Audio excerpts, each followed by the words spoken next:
I'm going to turn this over to Robert Palmer. You want to introduce yourself? How you doing? I'm Captain Rob Palmer. I'm the investigations commander, and I'm speaking on behalf of the sheriff. I have some prepared words. There's been a question we've been trying to answer for 30 years, and today we have that answer. It's a question that detectives from 2 counties have been working on for that same period of time. Who killed Jay and Tanya? And we have an answer. Well, the main interest on this case has been focused on the use of genetic genealogy. We've been trying to find a killer. It's an amazing tool, and we'll be using it again. But all the focus on our end has been to find a killer, somebody who's been walking around free for 30 years, having coffee, spending time with family, friends, living life, something that Jay and Tanya will never be able to do again. Today, the jury found William Talbott II guilty of murder in the first degree for both Jay and Tanya. We're obviously very pleased with that outcome, and we believe it's the correct outcome. So on behalf of the Sheriff's Office, I want to thank the Prosecuting Attorney's Office, especially Matt and Justin, Detective Jim Scharf. I want to especially recognize him. I've worked with Jim for 30 years. I know him to be diligent, dogged, and unwavering in his efforts. But there's been a lot of people over the years that have worked on this case. I can't recognize all of them, but detectives from 2 counties have spent over 30 years putting together material to get us to this day, and I'm very proud of our team. Thank you. Is it an emotional moment for you too? It is. I was a major crimes detective, and I actually helped my partner work on this case back in the day. And I'm Snohomish County Prosecuting Attorney Adam Cornell. Justice arrived late for Jay and Tanya, but it arrived today. I am so proud of the partnership between my office and the Snohomish County Sheriff's Office and all the other law enforcement agencies that were involved. I am so proud of the prosecution team, Matt Baldock and Justin Harleman, the victim advocates, the support staff who worked tirelessly on this case during the course of this trial and working hand in glove during the investigative stage of this case. But I am most proud of the folks who are standing behind me, the family members who knew Jay and Tanya and who loved them so hard for so long. And it is so meaningful to be able to stand here and to provide them some measure of justice for the unspeakable acts that were done to them so long ago. I don't have anything else to say. I'm going to make the family available for all of you. I'm Laura Basra, Jay's little sister, and I just want to thank all the people that helped this day come, particularly Matt and Justin for the great job they did, and Jim Scharf, who is now like a family member to us. He's been working on this case for 14 years, and my whole family, we couldn't be happier. Did you ever have any doubts? Doubts as to whether he was guilty? No. Doubts as to what would happen in the trial? Yes, you're always scared, for sure. You know, right? Well, you say something about DNA, and DNA was critical. This would not have been solved had it not been for the DNA evidence. The use of GEDmatch. I hope more and more people will be willing to allow their DNA on these sites so that this world can be safer. Thank you. Morning, I'm John Van Kallenberg. I'm Tanya Van Kallenberg's older brother. It feels really good, really awesome to be at this place after 32 years. It's been such a long wait for all of us. Relieved to have the trial over. We dreaded it for a long time. It's a tough process, but we're relieved to have it over. Feels great to have some answers. As we all know from the trial, we don't have all the answers, but we have a lot more than we had for 31 years. So it's definitely great steps forward here. As Adam said, it may have been justice delayed, but not justice denied for Tanya and Jay, and feels very good to have bring some justice for them. For 31 years, we felt such an open wound. Our family is very grateful for all the people that helped bring this to fruition over 32 years, and certainly over the last 14 months.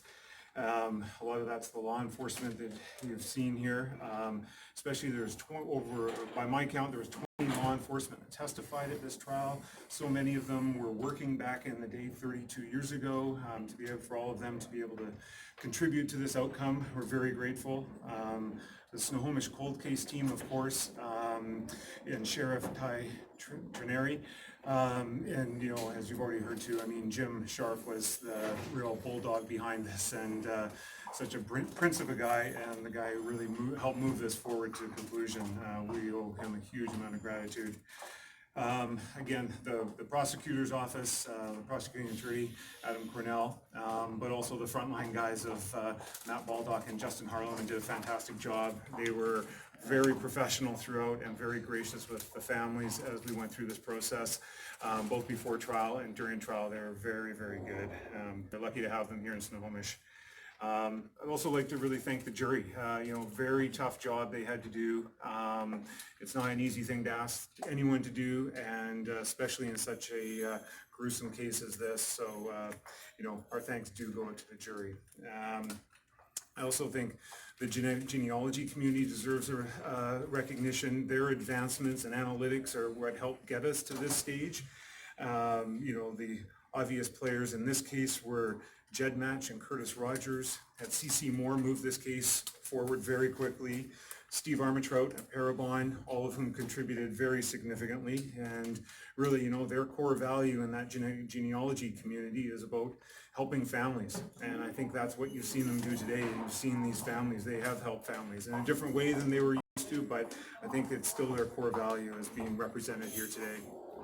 And lastly, the victim support people here in Snohomish was, to say a pleasant surprise is an odd way of saying it during this kind of a trial, but both the victim advocate within the prosecutor's office and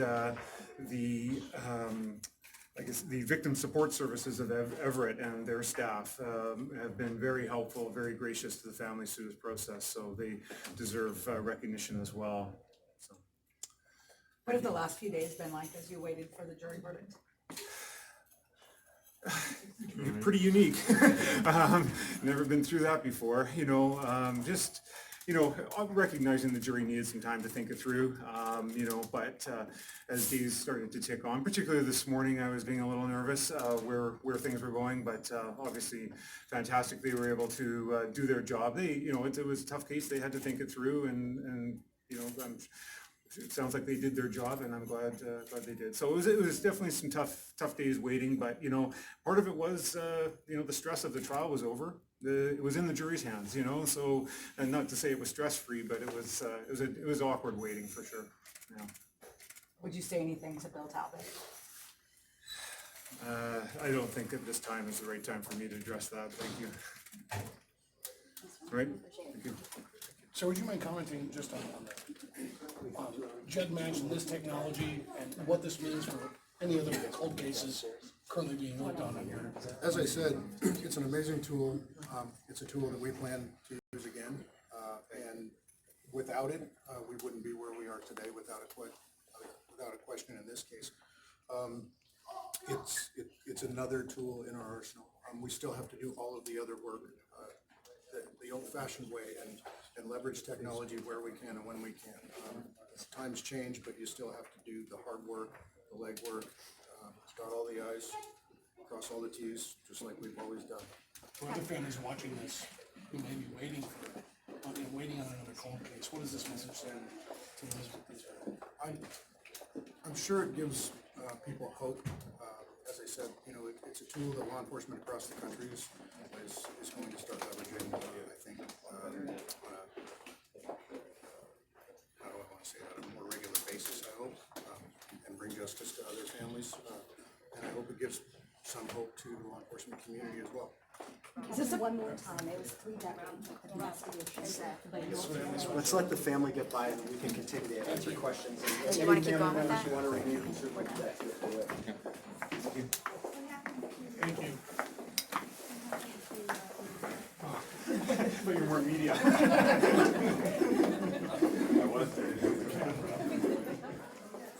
I mean, the DNA was critically important in this investigation, but we cannot forget the leads that were followed up by the Snohomish County Sheriff's Office and the work that they did. I mean, the genealogy is important, but we have to remember that we had a detective and a sheriff's office that was dogged and did everything that they possibly could to follow up on all kinds of leads. So the genealogy stuff is important, but the work that the sheriff's office did on the ground to make sure that justice was brought today is critically important. And so there are other pieces of that we really can't forget.